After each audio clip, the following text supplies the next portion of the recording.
Hello friends, मेरा नाम विशाल है and welcome to my channel crypto with Vishal. Guys, आज के वीडियो में 3 चीज़ों के बारे में बात करेंगे। ऑब्वियस सी बात है, रोज की तरह बिटकॉइन के बारे में बात करेंगे, सोलाना के बारे में एक नेगेटिव अपडेट है वो देखेंगे, और जो हमारा 50,000 का पोर्टफोलियो है उसमें कुछ अपडेट है उसके बारे में डिस्कस करेंगे। तो गाइस, पहली चीज़, टेलीग्राम पे अगर आप लोगों ने अभी तक ज्वाइन नहीं किया जरूर ज्वाइन कर लेगा, जहां से सारे अपडेट्स आपको मेरे सबसे पहले मिल सके। लिंक वीडियो के डिस्क्रिप्शन पे आपको मिल जाएगा। तो गाइस, सबसे पहले अगर हम लोग बात करें यहाँ पे फियर एंड ग्रीड इंडेक्स की, तो है हम लोग एक्सट्रीम फियर में, एक्सट्रीम, और 24 में हम लोग अभी यहाँ पे हैं।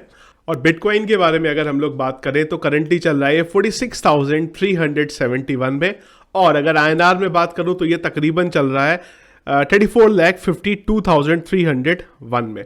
ओवरऑल मार्केट के बारे में बात करें तो यहाँ पे करंटली ये 0.69% का अप दिखा रहा है, पर ये ध्यान रखने की चीज़ है, ये अब बहुत डाउन के बाद है, तो ये जो अप है इसको भी आप ज़्यादा अगर देखें तो यह नेगेटिव में यहाँ देख सकते हैं। और ज़्यादातर अगर मैं ऑल्ट कॉइन्स की बात करूँ, ग्रीन में है या फिर रेड में है, पर दोनों में बहुत ज़्यादा यहाँ पे फर्क नहीं है, ऑलमोस्ट उतने में है। कुछ एक कॉइन को छोड़ दे तो 2 कॉइन जिन्होंने पिछले 24 घंटे में अच्छा परफॉर्म करा, एक था हमारा ICP जो हमारे पोर्टफोलियो में भी है, और एक था यहाँ पे चेन लिंक, वो भी हमारे पोर्टफोलियो में यहाँ पे पड़ा हुआ है।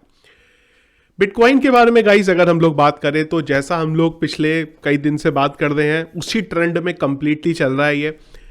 ये एक इंपॉर्टेंट जोन है जिसको ये तोड़ने की कोशिश बार बार कर रहा है, जहां से इसे रिजेक्शन मिल रहा है। कल एक स्पाइक आया था ऊपर की तरफ, ये जो आपको दिख रहा है, पर उसके बाद स्पाइक ही था, वो कैंडल जैसे ही बनी। और मैंने आप लोगों को ये चीज बोली भी थी कल के वीडियो में कि जो 9:30 बजे की कैंडल है वो बहुत इंपॉर्टेंट रोल प्ले कर सकती है, और वही हुआ। वो कैंडल एक नेगेटिव बनी हमारी और मार्केट नीचे आया, और हम लोग फिर से यहां पे आप देख सकते हैं कि ये सपोर्ट लाइन था हमारा, इसके थोड़ा ऊपर जो है हमारा यहां पे ये कंप्लीट हुआ। 45,000 के नियर अबाउट हम लोग यहां पे आ गए। बार बार ये तोड़ने की कोशिश करेगा, और हो सकता है एक बार बड़ा रिजेक्शन भी इसे यहां से दिख जाए। अगेन, बार बार तोड़ने की कोशिश में एक बड़ा रिजेक्शन भी इसे यहां से दिख सकता है। अब एक इंपॉर्टेंट चीज रहेगी अगली बार इसको तोड़ना। अगर बड़े वॉल्यूम से ये 47 को तोड़ पाया बहुत अच्छी बात है, और अगर बड़े वॉल्यूम से इसको नहीं तोड़ पाया तो इस बार शायद हमारा ये सपोर्ट काम ना करे, हम लोग इससे नीचे यहां पे आ जाए। और सबसे मजबूत सपोर्ट हम लोगों ने पहले भी बात करी है, 42,000 के नियर अबाउट है वहां पे। अब देखना पड़ेगा किस तरीके से ये चीज जो है यहां पे प्ले करेगी। बहुत इंपॉर्टेंट रहेगा इस बार बिटकॉइन को ये लेवल को ब्रेक करना। नाइट तक तकरीबन मुझे लगता है कि एक हमें छोटा सा अपडेट यहां पे मिल जाएगा, क्योंकि अभी इसके बाद हमारी 2 कैंडल करीब बननी है, तो वो 2-3 कैंडल काफ़ी अच्छा जो है बता देंगी हमें कि भाई किस तरीके से ये चल रहा है। तो एक बार इवनिंग में फिर से डिस्कस करेंगे कहाँ पे हम लोग हैं अभी, पर अभी इंपॉर्टेंट रहेगा इसको देखना, ऊपर जाएंगे कि नीचे जाएंगे हम लोग यहाँ पे। कल के पोर्टफोलियो में कुछ मैंने अपडेट करे हैं, और कुछ लोगों के बहुत कमेंट आए कि क्यों करा मैंने ये। करा क्या ये कि अगर आप ICP के बारे में बात करते हैं तो ICP बहुत अच्छा चल रहा है इस समय। अगर मैं ICP पे लेके चलूँ आपको, तो ICP अगर मैं कॉइन क्रेड के अकॉर्डिंग भी देखना चाहूँ यहाँ पे, तो एक बार हम लोग ICP को ढूंढ लेते हैं कहाँ है भाई ICP। तो देखिए ICP हम लोगों ने जो सेल किया था, मैं अगर वो देखूं तो मैंने ICP निकाला था 25-30 पे, और करंटली ICP की वैल्यू और ज़्यादा चल रही है यहाँ पे। अब यही कई लोगों का क्वेश्चन था कि यार मैंने ICP क्यों निकाल दिया, अभी तो इतना बड़ा प्रॉफिट हो रहा है। अब आप एक बात समझिए, यहाँ पे मैं प्रॉफिट बुक करता हुआ चल रहा हूँ क्योंकि मेरा पोर्टफोलियो खाली 3 महीने का है। अगर मैं प्रॉफिट बुक नहीं करूंगा, हो सकता है मार्केट अभी डाउन में आ गया तो जो मेरा ये प्रॉफिट मिल रहा था ना मुझे वो भी नहीं मिलेगा। मैंने क्या करा, मैंने यहाँ पे ICP को सेल कर दिया। एक चीज मैं सोच रहा था ये कि ICP को थोड़ा 50% सेल करूं, पर ये जो मार्केट मुझे दिख रहा था ना, मुझे यहाँ पे जब हम थे तो मुझे लग रहा था ये नीचे की तरफ तो जा रहा है। अब ये कितना जाएगा वो एक बार यहाँ पे देखने की चीज थी। तो मैंने वो टाइम पे ICP को बेचा, प्रॉफिट बुक करा, और जो मुझे फायदा हुआ उससे मैंने फिर से लूना खरीद लिया। लूना क्यों खरीदा, इसके पीछे का भी एक रीजन है। लूना मैंने इसलिए खरीदा यहाँ पे क्योंकि मैं लूना को एवरेज आउट करना चाह रहा था। यहाँ पे एवरेज आउट का मतलब आप लोगों को पता होगा, मतलब अगर हम किसी चीज को जो था ज्यादा प्राइस में खरीदते हैं किसी चीज को, फिर जब वो डाउन जाता है फिर से उसको खरीद लेते हैं, तो जो कॉस्ट होता है वो काफी हद तक एवरेज आउट हो जाता है। वही चीज मैं यहाँ पे लूना के साथ करना चाह रहा था। सबसे ज्यादा डाउन में लूना था, तकरीबन मेरा 10% के डाउन में लूना था, इसलिए मैंने 1,000 रुपए का लूना खरीदा। मतलब जो मैंने आईसीपी से आईसीपी को बेच के प्रॉफिट निकाला, 300-400 रुपए का कुछ प्रॉफिट आएगा यहाँ पे, प्लस थोड़ा सा मैंने और डाल के यहाँ पे लूना खरीद लिया। और भी कॉइन मुझे यहाँ पे लेने हैं, पर अभी उनका प्राइस अभी भी हाई चल रहा है। जैसे ही मेरे बाइंग जोन में आ जाएगा मैं उनको यहाँ पे ले लूंगा। क्या आपको भी जरूरी है आईसीपी को बेचना? आप पे डिपेंड करता है। मैं 3 महीने का पोर्टफोलियो लेके चल रहा हूं, मैं इसलिए बेच रहा हूं यहाँ पे चीजें। आप लॉन्ग रन पे हैं तो आपको आपके अकॉर्डिंग यहाँ पे कॉल ले सकते हैं कि बेचना है कि नहीं बेचना है। 1 साल का पोर्टफोलियो बना रहे हो तो मेरे ख्याल से ना भी बेचोगे तो बहुत ज्यादा फर्क पड़ेगा नहीं आपको।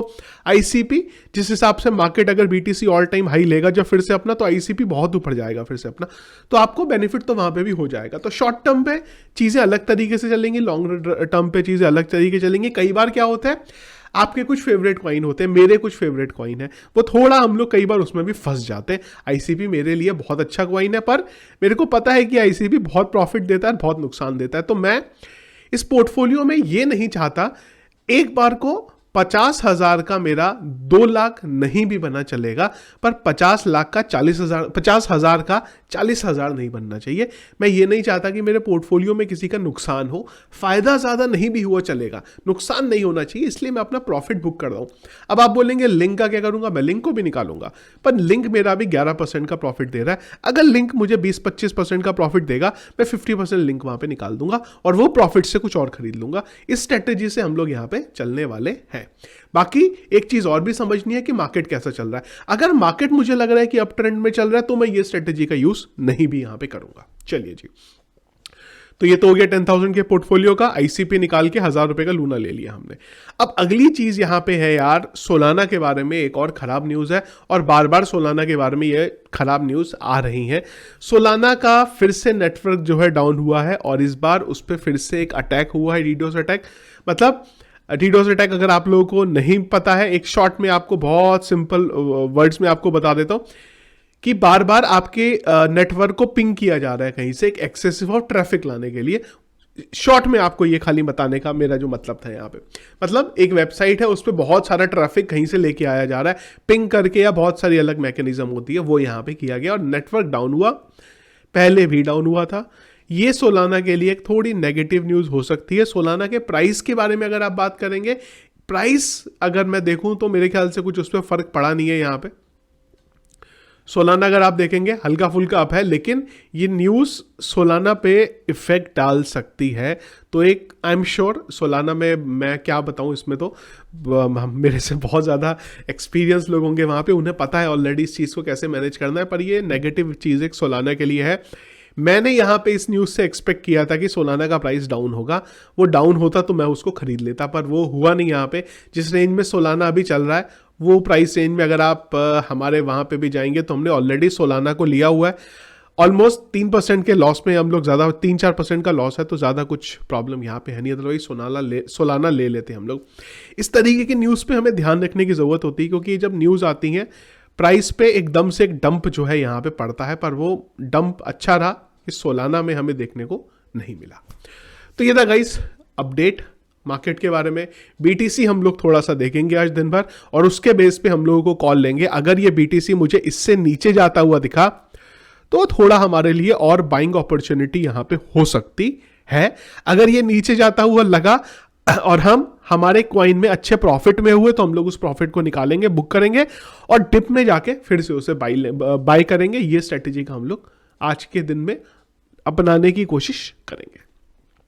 तो ये था गाइस हमारा आज का वीडियो। पसंद आया आपको, इसको लाइक और शेयर जरूर करेगा। चैनल में अगर आप नए हैं, आगे भी मेरा वीडियो देखना चाहते हैं, जरूर चैनल को सब्सक्राइब कर लीजिएगा। और पोर्टफोलियो कैसा चल रहा है एक बार जरूर अपडेट करिएगा। बहुत इनिशियल लेवल पे हम लोग, पर आप लोगों का क्या ओपिनियन है? अगर किसी को लगता है यार कुछ कॉइन और ऐड करने चाहिए, तो इस तरीके की जो भी चीज़ होगी वो जरूर एक बार कमेंट बॉक्स में मुझे बताइएगा। अगर कोई कॉइन डिप में अच्छे प्राइस में है, जरूर मुझे एक बार बताइएगा। हो सकता है मेरे को वो चीज़ ध्यान ना रही हो, बताएंगे तो उसको डेफिनेटली हम लोग हमारे पोर्टफोलियो के अंदर ऐड कर लेंगे। Thank you friends.